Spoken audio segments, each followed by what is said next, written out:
ओम शांति। अॼु जी मिले तारीख़ 31/5/2025। अॼु मिठा मिठा बाप दादा चवनि था मीठे मीठे ॿार जेसि ताईं जीअणो आहे तेसि ताईं पढ़णो ऐं पढ़ाइणो। ख़ुशी ऐं पद जो आधार आहे पढ़ाई। प्रश्न आहे सर्विस जी सफलता जे लाइ मुख्य गुण कहिड़ो खपे। उत्तर आहे सहनशीलता। हर ॻाल्हि में सहनशील ठही करे आपस में संगठन ठाहे करे सर्विस करो। भाषण आदि जे प्रोग्राम करो। मनुष्य खे निंड खां जगाइण जे लाइ अनेक प्रबंध निकिरंदा आहिनि।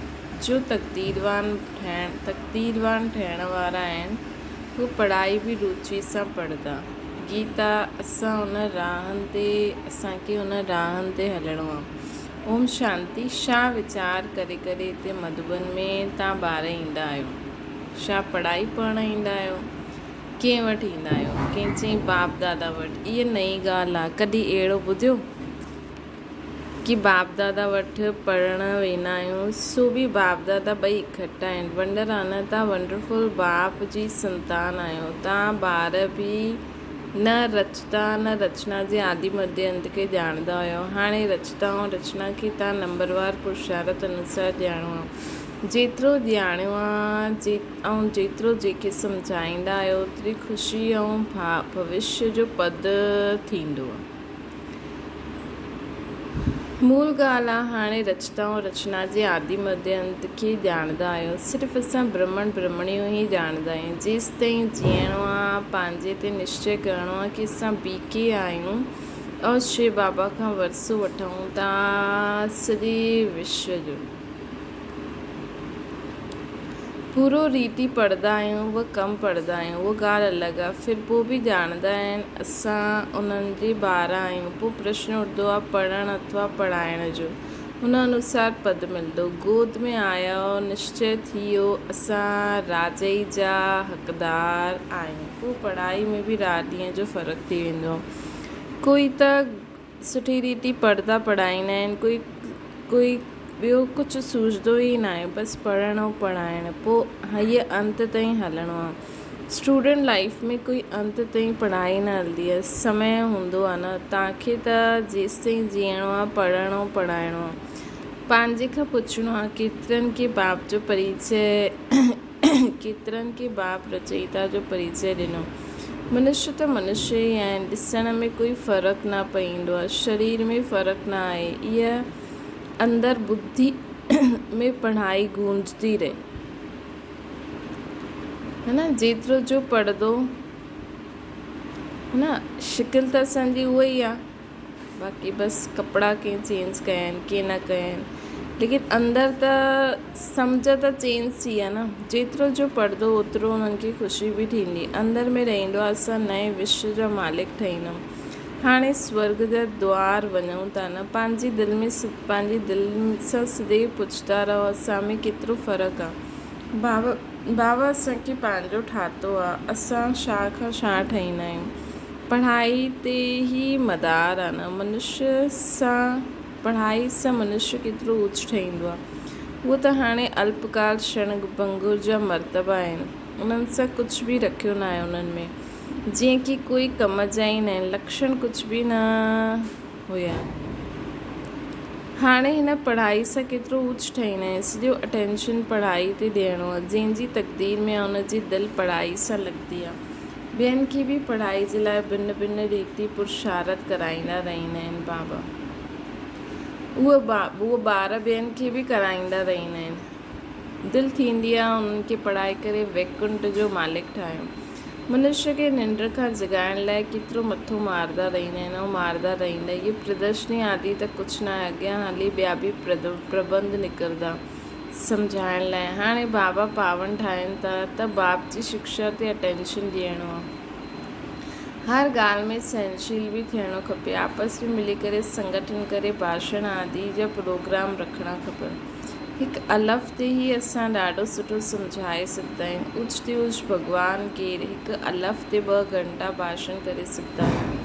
ये बि तव्हां ॼाणंदा आहियो अल्लाह खे यादि करण सां ख़ुशी रहंदी। अगरि ॿारनि खे यादि जी यात्रा में अटेंशन कम आहे, अल्लाह खे यादि न कंदा त नुक़सानु ज़रूरु थींदो आहे। सॼो मदार यादि ते आहे। यादि करण सां हिकदमि हेवन में हली वेंदा आहियूं। यादि भुलिजण सां ई किरी पवंदा आहिनि। इन ॻाल्हियुनि खे ॿियो कोई सम्झाए न सघे। शिव बाबा खे त ॼाणंदा ई न आहिनि, भल केतिरो बि कोई भक्ति सां पूजा कंदा आहिनि, यादि कंदा आहियो, पोइ बि सम्झंदा न आहिनि। तव्हांखे बाप सां ॾाढी वॾी जागीर मिलंदी आहे। सम्झंदा न आहिनि बाबा जो परिचय था। भक्ति मार्ग में कृष्ण जो दीदार करण लाइ केतिरो मथो मारंदा आहिनि। सुठो दर्शन थियो पोइ छा, फ़ाइदो त कुझु बि न थियो न। दुनिया ॾिसो केतिरी ॻाल्हियुनि में, किन ॻाल्हियुनि में हली वई आहे। तव्हां जीअं कि गन्ने जे रस चूसंदा आहियो, बाक़ी सभु मनुष्य छिलका चूसंदा आहिनि। तव्हां हाणे शुगर पीसे करे पूरो पेट भरे अधु कलाक सुख पाईंदा आहियो, बाक़ी सभु भक्ति मार्ग जा छिलका चूसंदा हेठि उतरंदा आहिनि। हाणे बाबा केतिरो प्यार सां पुरुषार्थ कराईंदा आहिनि, परंतु तक़दीर में न त अटेंशन न ॾींदा आहिनि, न ख़ुदि अटेंशन ॾींदा, न ॿियनि खे ॾियणु ॾींदा आहिनि, न ख़ुदि अमृत पींदा आहिनि, न पीअणु ॾींदा आहिनि।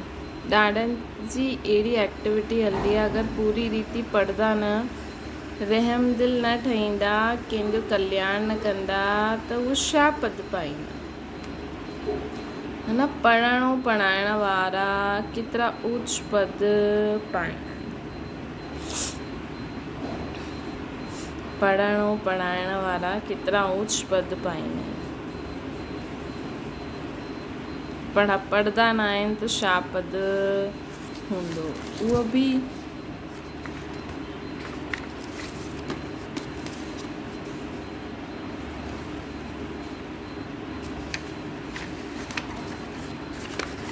बाबा चवनि था उहो बि अॻियां हली रिज़ल्ट जो पतो पवंदो। पोइ सम्झदा बराबरि बाबा असांखे केतिरो वॉर्निंग ॾींदा हुया। हिते वेठा आहियो, बुद्धि में रहणो खपे।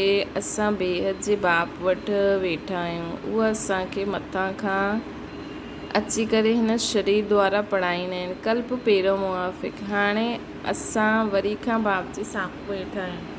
उन्हनि सां गॾु ई असांखे हलणो आहे। न, बाबा सां गॾु ई असांखे हलणो।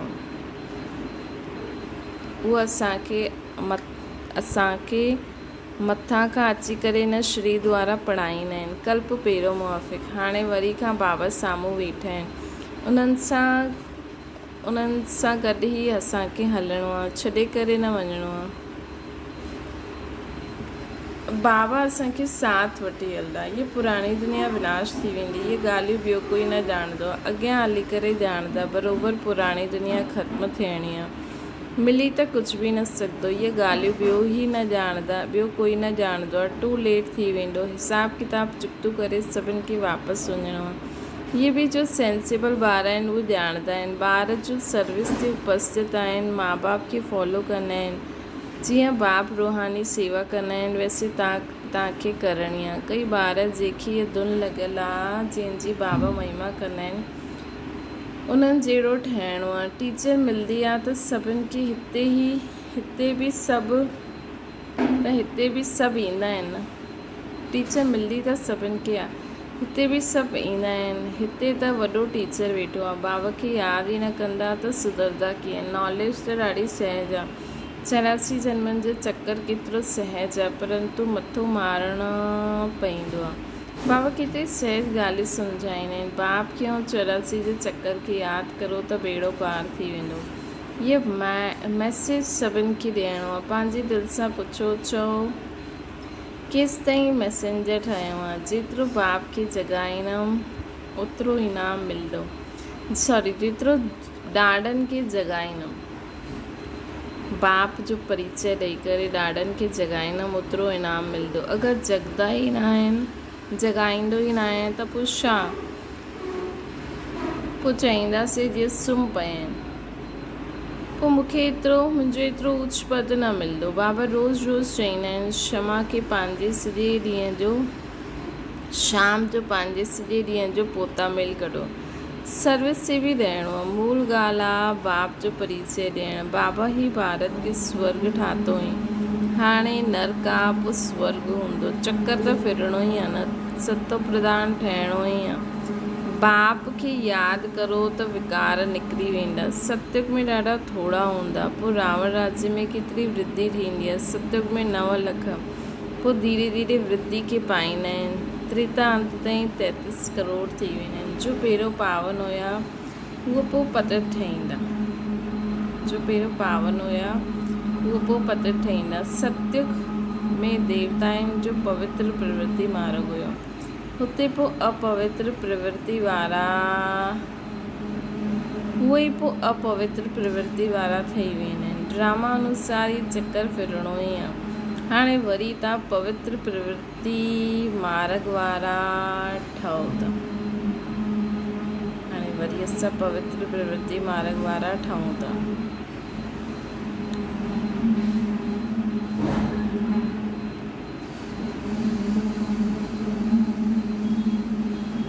बाबा ई अची करे पवित्र ठाहींदा आहिनि। चईंदा आहिनि मूंखे यादि करो त विक्रम विनाश थींदा।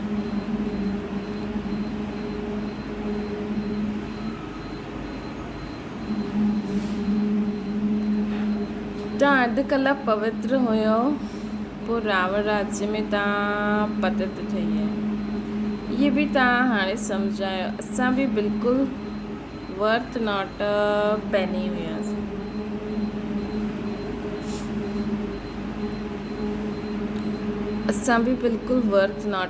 हुयासीं। हाणे केतिरी नॉलेज मिली आहे न जंहिंसां असां छा खां छा ठहींदा आहियूं। बाक़ी जो बि एतिरा धर्म आहिनि उहे सभु ख़तमु थी वेंदा। सभु मरदा ईअं जीअं जानवर मरदा आहिनि। जीअं बर्फ़ पवंदी आहे त केतिरा जानवर पक्षी आदि मरी वेंदा आहिनि। नेचुरल क्लैमिटीज़ बि ईंदी, सभु ख़तमु थी वेंदा। जीअं बर्फ़ पवंदी आहे त केतिरा जानवर आदि मरी वेंदा आहिनि। नेचुरल क्लैमिटीज़ बि ईंदी, बिल्कुलु थोरा रहंदा। ये ज्ञान तव्हांजी बुद्धि में आहे। ज्ञान जे सागर बाप ई तव्हांखे ज्ञान जो वरसो ॾींदा आहिनि। तव्हां ॼाणंदा आहियो सॼी दुनिया सां किचिड़ो, सॼी दुनिया में किचिड़ो ई किचिड़ो आहे। असां बि किचिड़े में मेरा पिया हुयासीं। बाबा किचिड़े सां कढी हाणे असांखे गुलगुल ठाहिनि था। असां इहे शरीर छॾींदा आहियूं, आत्मा पवित्र थी वेंदी आहे। बाबा सभिनि खे हिकदमि पढ़ाईंदा आहिनि। सभिनि खे हिकु रस पढ़ाईंदा आहिनि। परंतु कंहिंजी बुद्धि बिल्कुलु जड़ आहे, कुझु बि सम्झी न सघंदा आहिनि। इहे बि ड्रामा में न हूंदा। बाप चईंदा आहिनि हिननि जी तक़दीर में न त असां बि छा करे सघंदा आहियूं। असां त सभिनि खे हिकु रस पढ़ाईंदा आहियूं न।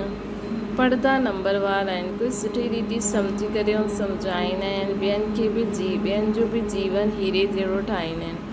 कोई त ठाहींदा ई न आहिनि। उल्टो अहंकार केतिरो अचे। साइंस वारनि खे माइंड जो केतिरो घमंड आहे। दूर दूर आसमान खे समुद्र खे ॾिसणु चाहींदा आहिनि। बाबा चईंदा आहिनि हिन सां कोई फ़ाइदो न आहे। मुफ़्त साइंस घमंडी पंहिंजो मथो ख़राबु करे ॾींदा आहिनि। वॾी वॾी पघार उन्हनि खे मिलंदी आहे। सभु वेस्ट करे ॾींदा आहिनि। हीअं न की सोने जी द्वारिका कोई हेठां निकिरी ईंदी। इहे त सभु ड्रामा जो चकर फिरंदो रहंदो आहे। बाबा चईंदा आहिनि सॼी पूरी दुनिया जो सोनो पाणी ये प्रकृति द्वारा हिन धरती ते भारत धरती ते अची वेंदो त उन्हनि खे लॻंदो आहे जीअं पाणी खां कोई द्वारिका निकिरी आई। पोइ असां इहे त ड्रामा जो चकर फिरंदो ई रहंदो आहे। पोइ असां समय ते पंहिंजा महल आदि ठाहींदासीं नई दुनिया में। कोई आश्चर्य खाईंदा आहिनि छा ईअं मकान पोइ ठहींदा? ज़रूरु। बाबा ॾेखारींदा आहिनि तव्हां पोइ अहिड़े सोने जा महल ठाहींदा। हुते त सोनो ॾाढो रहंदो आहे। हाणे त कोई तरफ़ सोने जी पहाड़ियूं ॾाढियूं आहिनि, परंतु सोनो कढी न सघंदा आहिनि। नई दुनिया में त सोने जी अथाह खानियूं हुयूं, हाणे सभु ख़तमु थी वियूं आहिनि। हाणे हीरे जो दाम बि ॾिसो केतिरो आहे, अॼु एतिरो दाम आहे, कल्ह पथर मिसल थी वेंदो। बाप त ॿारनि खे ॾाढी वंडरफुल ॻाल्हियूं ॿुधाईंदा आहिनि ऐं साक्षात्कार बि कराईंदा आहिनि।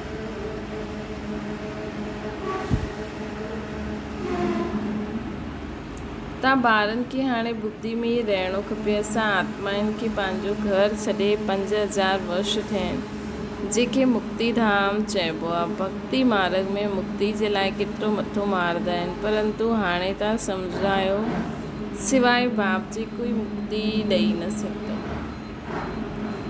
हाणे बाबा सभिनि खे मुक्ति ॾियणु, मुक्ति जीवन मुक्ति जो वरसो ॾियणु आया आहिनि। सिवाय बाप जी कोई मुक्ति न ॾेई सघंदो, साथ न वठी वञी सघंदा। हाणे तव्हां ॿारनि जी बुद्धि में नई दुनिया आहे, ॼाणंदा इहे चकर फिरणो ई आहे।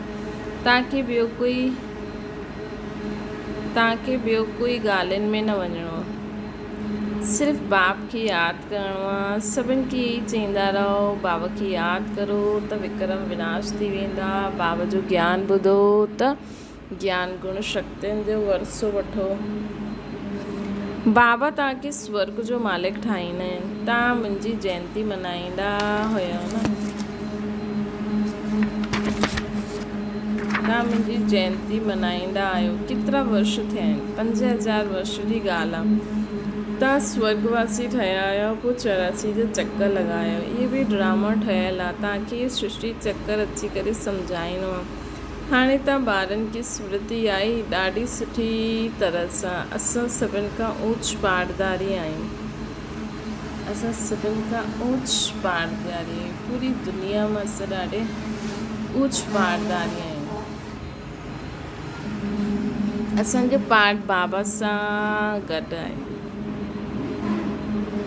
असां बाबा जी श्रीमत ते बाबा जी यादि में रही करे ॿियनि खे बि आपसमान ठाहींदा आहिनि। जो कल्प पहिरियों हुया उहे ई ठाहींदा, जो कल्प पहिरियों हुया उहे ई ठाहींदा। साक्षी थी करे ॾिसंदा रहो, पुरुषारत बि कराईंदा रहंदा आहिनि। सदा उमंग में रहण जे लाइ रोज़ु एकांत में वेही करे पाण सां गॾु ॻाल्हियूं करो। बाक़ी थोरो समय आहे न अशांत दुनिया में, पोइ त अशांति जो नाम न रहंदो। कोई मुख सां चई न सघे कि मन जी शांति कीअं मिले। शांति जे लाइ त वेंदा आहिनि, परंतु शांति जो सागर त हिकु बाप ई आहे न, है न। ॿियो कोई वटि उहो वस्तु मिली न सघे। वैसे तव्हां ॿारनि जी बुद्धि में गूंजणो खपे, रचता ऐं रचना खे ॼाणणो आहे। इहे ई ज्ञान आहे। रचता खे ॼाणंदा वो शांति जे लाइ, वो सुख जे लाइ। रचता खे ॼाणण सां शांति मिलंदी ऐं रचना खे, स्वर्ग खे ॼाणण सां सुख मिलंदो। मतिलबु स्वर्ग में अची वेंदो। अगरि कंहिंखे लॻे न असांखे त चकर ते विश्वास न आहे, असांखे त इहे सही आहे कि शिव बाबा आहे, परमात्मा आहे, निराकार भॻवानु आहे। कंहिंखे अगरि इहे ई सुठो थो लॻे शिव बाबा ऐं परम धाम, त उहो शांति जो वरसो वठंदा। ऐं कंहिंखे स्वर्ग जी ॻाल्हियूं ॿुधी करे ख़ुशी थींदी आहे त उनखे सुख जे लाइ वरसो मिलंदो आहे। सुख हूंदो आहे धन सां। धन न त मनुष्य कम जो न आहे। धन जे लाइ मनुष्य केतिरा पाप कंदा आहिनि। बाबा अथाह धन ॾिनो हुई असांखे, हीरे जवाहर, एतिरो धन कि हीरे जवाहरातनि जा महल हूंदा असां वटि। सोचो असांजे घर में सभु कुझु,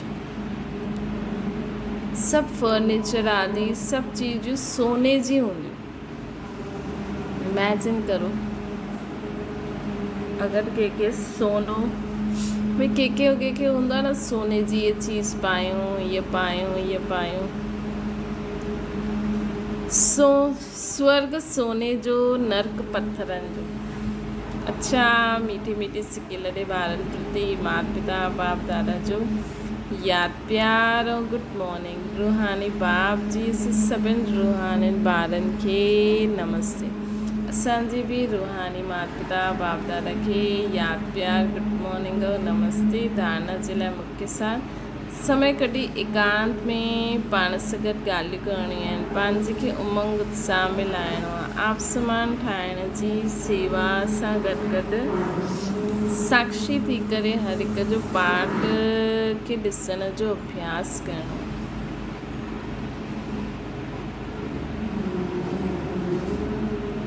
समय कढी एकांत में पाण सां गॾु ॻाल्हियूं करे पंहिंजे खे उमंग उत्साह में लाहियो।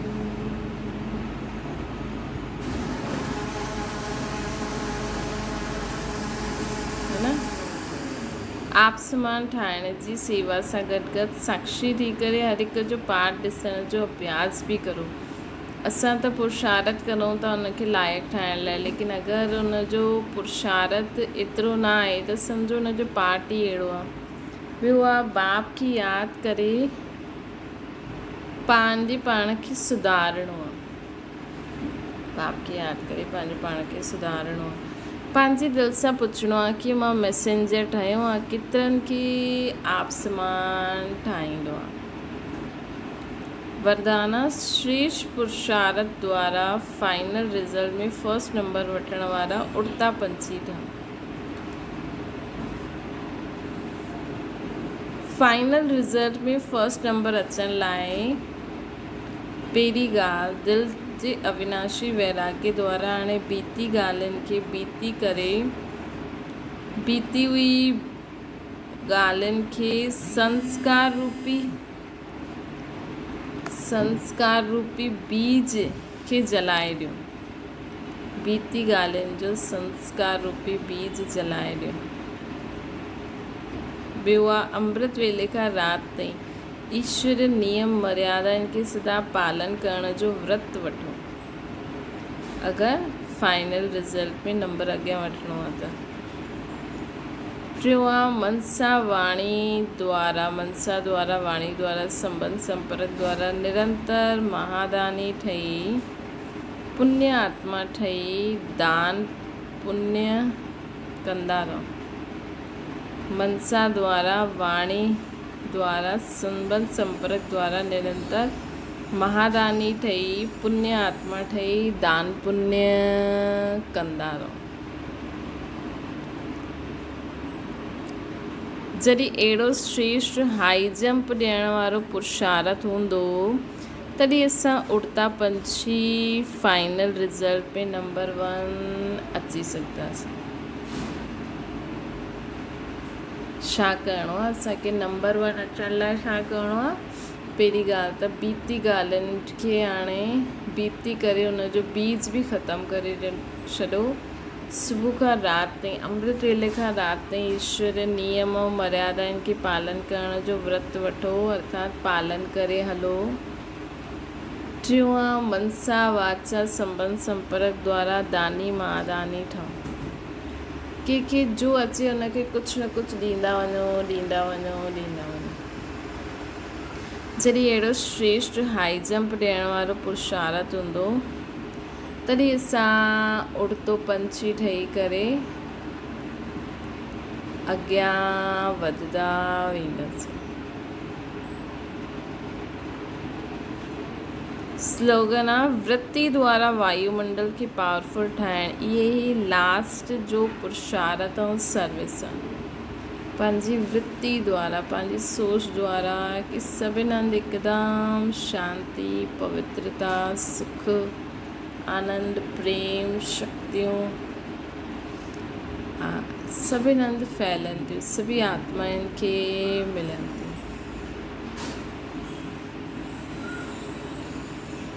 रूहानी रॉयल्टी ऐं प्योरिटी जी पर्सनैलिटी धारण करो। विशेष आत्माउनि जो महान आत्माउनि जो देश, विशेष आत्माऊं व महान आत्माउनि जो देश जी व विश्व जी पर्सनैलिटीज़ चईंदा आहिनि। विशेष आत्मा जंहिं देश में कोई विशेष आत्मा आहे महान आत्मा आहे त हुनखे देश जी व विश्व जी पर्सनैलिटी चईंदा आहिनि। पवित्रता जी पर्सनैलिटी अर्थात हर कर्म में महानता ऐं विशेषता। रूहानी पर्सनैलिटी वारी आत्माऊं पंहिंजी एनर्जी समय संकल्प वेस्ट न गवाईंदियूं। जेके रूहानी पर्सनालिटी वारियूं आहिनि न, उन्हनि खे लॻंदो मुंहिंजो हर संकल्प समय श्वास एनर्जी बाबा खे यादि करे विश्व जे कार्य विश्व जे लाइ भले जे लाइ थिए।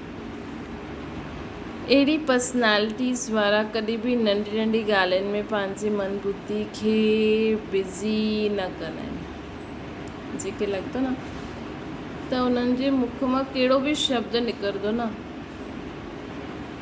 त उन में कुझु न कुझु फ़ाइदो हूंदो। अगरि उन जी बुद्धि में आहे कि मुंहिंजो हिकु सेकेंड बोल संबंध संपर्क कर्म कुझु बि वेस्ट न वञे, जॾहिं असांजो इहो संकल्प हूंदो आहे न तॾहिं बाबा बि असांजी मदद कंदा आहिनि। असां कुझु ॾिसूं बि न त हुन में बि कुझु न कुझु सर्विस थी वेंदी आहे। असांजे मन में संकल्प उत्पन्न हुजे त बाबा 1000 बार मदद करण लाइ तयारु हूंदा आहिनि। अच्छा, ओम शांति। बाबा खे यादि करो।